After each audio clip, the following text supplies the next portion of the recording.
পঞ্চম শ্রেণীর ভগ্নাংশের যোগফল, এই যোগফলগুলো পঞ্চম শ্রেণীতে হলেও সব ধরনের পরীক্ষাতে এগুলো আসে বলে এগুলো জানা উচিত। মিশ্র ভগ্নাংশকে সাধারণ ভগ্নাংশে রূপান্তর করে অথবা সরাসরি যোগ করে আমি দুইভাবে শিখাই দিই। প্রথমে 1 এবং 3 গুণ করব, 3 একে 3 এবং তার সাথে 2 যোগ করলে 5 হবে উপরে আর 3 নিচে চলে যাবে।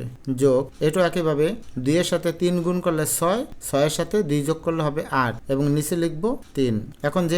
এখন যেহেতু হর দুইটা সমান, তার মানে নিচে একটা লেখা যাবে। 3 আর 3 এর লসাগু 3, অথবা হর দুইটা একরকম থাকলে একটা লেখা যায় আর উপরের গুলো স্বাভাবিকভাবেই লেখা যায়, সেক্ষেত্রে কোনো নিয়ম দরকার পড়ে না। উপরে 5 আর 8 যোগ করলে হয় 13 এবং নিচে 3।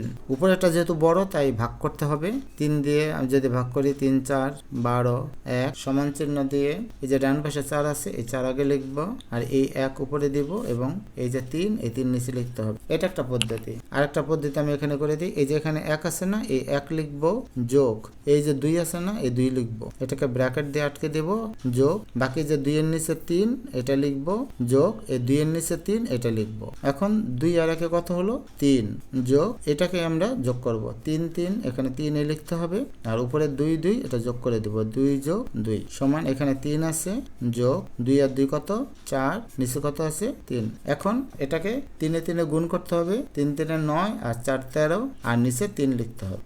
এই যে এটা কিন্তু এটা হয়ে গেল, এই 13 নিচে 3 হলো, বাকিটা এইভাবে বের করতে হবে।